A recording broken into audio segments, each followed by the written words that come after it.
up front battle for the lead. Absolutely, it was 0.6 of a second almost to the moment. It came down to 0.229 of a second. It's about that at this moment. So 9 laps on the board, 9.5 laps on the board. Jim Morris still leading, but Nick Swift smiling as he attacks. He's pushing super hard. Here comes the kink on the Lavant straight. Yes, I know that's an anomaly, but it's all the same. But for Nick Swift and the Patrick Motorsport Mini, he just needs to try and get. He doesn't have the grunt, but he's got the handling. And he's got the attack. That's Nick Swift encapsulated. The Mini certainly seems maybe a little bit more nimble, perhaps, than the VW Golf, but there really is not too much in it. He's going to try and have to force Morris in the Golf into a mistake. Through the chicane we go, but at the moment, has Morris run a little bit deep into there? Maybe, but right now, Swift all over the back of him as they come onto the main straight to start another lap. 4.5 minutes remaining. He is oh so close. Mere thousandths of a second between them. Morris holds on into turn 1 for now. Last time around it was 0.229 of a second. This time around it was 51 thousandths of a second. But from Jim Morris leading the race to the driver trying to take the paint off the back of his car. That's Nick Swift attacking super hard as only he knows how. The number 60 Mini, such an overtaker, an entertainer here over the years. But he's got his focus now. But he's got a little something on his shoulder. The little angel going, remember, there's a race tomorrow. These two have rather got away from Shepherd in the Scirocco, who has in turn got in front of Divine. Right onto his tail. Right, 51 thousandths of a second was the gap between first and second. It's advantage this time, surely, to Jim Morris. Yes, he's gained 0.04 of a second. Nearly 1/10 of a second clear. It's down to that little. These two Gordon Spice Trophy races that we've been treated to here on the Saturday of the 80th Goodwood Members Meeting have been absolutely spectacular. The brilliant thing is we get another dose tomorrow where we combine the big guns with the smaller engines, touring cars. So we're really looking forward to that. But for now, we've still got this one to figure out. Just looking at the peripheries of the top 15 as well, it's David Green and the Corolla who now finds himself in 15th. He's about 2.5 seconds back from 14th place. So War safe for now, but 2.5 minutes, still a lot can be done. The Mazda of Taylor has made its way up into 12th, but kind of holding firm. He's stuck in that little midfield gaggle at the moment, so we'll see how much more progress that Mazda can make, but from the back, certainly proving very well indeed. The battle at front rages on. Rages on, and what they're going to catch is 1, 2, 3, 4 cars. I saw the Opel Commodore in there. They will catch it. What's left on the clock? 2 minutes. They've got this lap that follows and one beyond. They will catch that quartet of cars. It's how they get through. Will Jim Morris, leading the way in the Golf, find a line that cannot be followed by Nick Swift in the Mini? But Swift will be looking at this thing going, it could give, but it could take away, and he's super close. They're going to get very busy when they get down to Madgwick. The older Toyota Celica of Hughes of Beaconsfield, that will get out of the way. They will go hard to drivers left, and hopefully those in front, the Alpilati Alpha. So yes, we may have time just to squeak in 2 more laps by the skin of their teeth. And for Jim Morris, he must be going, I should have been a second slower there, then we wouldn't.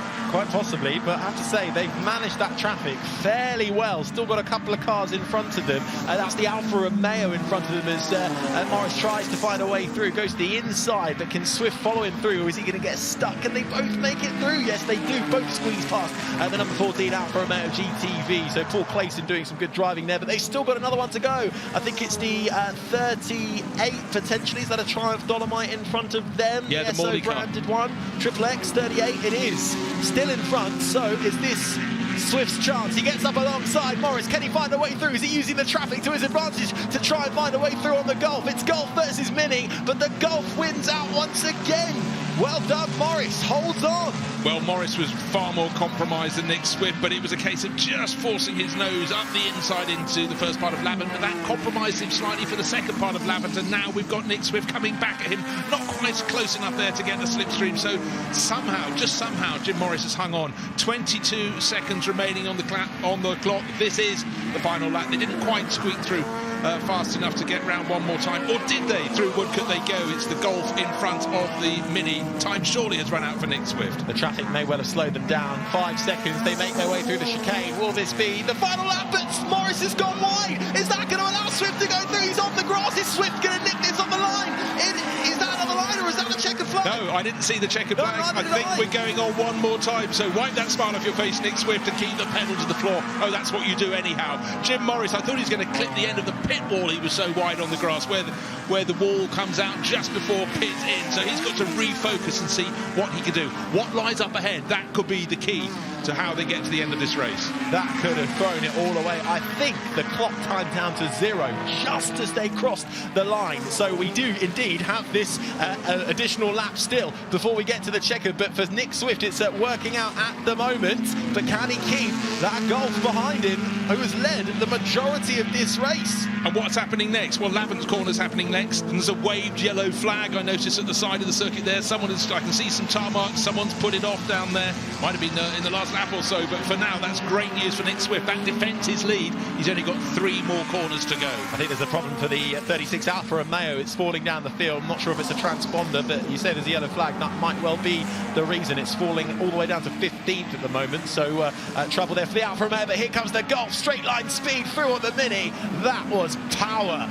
Back into the lead. Can he hold it? He made the mistake coming through the final chicane. He could well do it again. It'll be playing on his mind. He's got to try and keep it clean coming into the chicane. This is where he lost it all, or he could have lost it all. Morris is right up into the lead again. Can he find a way through? It's going to be over the line side by side, but I think the Golf just nicks it ahead of the Mini. Morris wins ahead of Swift, but what a battle. Well, they're both applauding each other there, and how Nick Swift lost so much ground coming down the Lavin Straight. I know he doesn't have the grunt, but that was the best performance out onto Lavin Straight from the driver who made the mistake just under a lap before, the erstwhile race leader, who does finish as the race winner.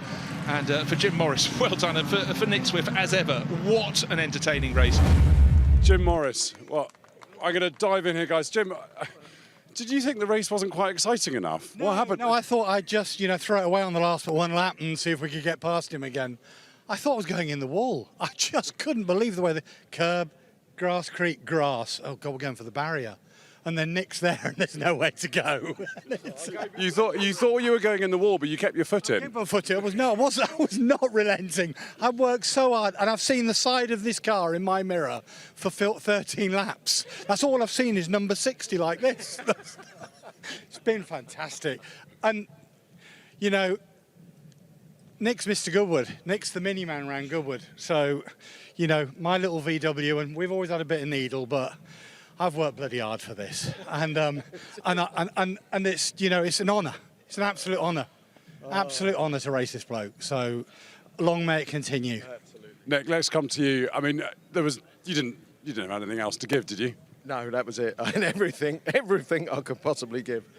And it was, Jim was right. I mean, whatever that is, left rear tyre was gone completely, and coming through Woodcote, I was thinking, oh my goodness, I can see this is quite sideways. The throttle stuck open on the last 2 laps, so unfortunately not fully open, only on half open, so we'll see what's going on there. But the car was faultless, absolutely brilliant, and it's just a pleasure to race with Jim. That thing is a bullet, but I could see him losing his front tyres, and he was getting slightly further away, and I thought, right, just bide my time, and then I'll try and have a last attack. And then he made life very easy by throwing himself off at the chicane. I gave him lots and lots of room. I just thought, I've been on that, one me to you. I thought I'll get well over to the left, give him plenty of room, just in case he comes back on. But yeah, it just wasn't enough. The power of the VW was just outpowered the Mini down the straight, and that's it. Well, it was great to watch. Wonderful drive. Loved it. Absolutely loved it.